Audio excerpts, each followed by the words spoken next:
Hey, this is Mark from SupplyHouse.com, and in this video, I'm going to show you how to connect a Grundfos UP1510 recirculation pump to a water heater. To mount the pump, first close the supply water valve to the water heater. 2. Drain the water from the hot water pipe by opening a hot water faucet in the house. Let the water run until it stops flowing. Then, drain the remaining water from the hot water spigot. Leave the faucet open until pump installation is complete. 3. Disconnect the water heater at the hot water discharge. 4. Install the pump into the hot water discharge using the 3/4 inch female fitting and gasket supplied on the pump, ensuring that the pump shaft is horizontal. The pump should be installed so that it is pumping away from the water heater towards the house. Confirm the direction of pumping by observing the flow arrow on the side of the pump housing. Be sure that the pump is not touching the exhaust vent piping of gas or oil-fired water heaters. 5. Connect the hot water line to the 3/4 inch NPT discharge of the pump. Use pipe dope or Teflon tape when connecting to a 3/4 inch female NPT connection.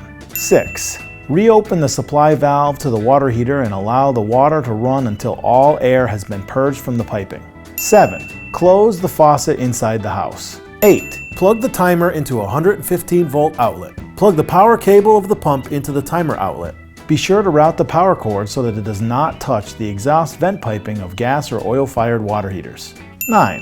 Using the timer, set the pump to operate around peak use times. Example, 30 minutes before the first shower until 15 minutes after the last shower.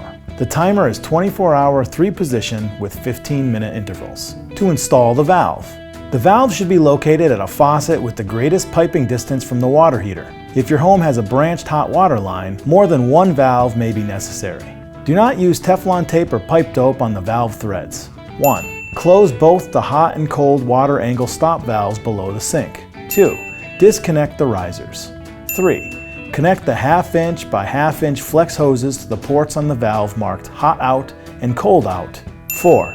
Connect the 1/2 inch by 3/8 inch flex hoses to the ports on the valve marked hot in and cold in. 5. Connect the 1/2 inch hose fitting from the hot out port to the left side of the faucet.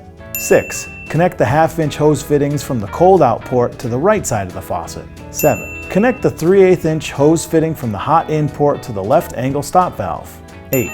Connect the 3/8 inch hose fitting from the cold in port to the right angle stop valve. For more information, visit the resources at SupplyHouse.com or email us with any questions.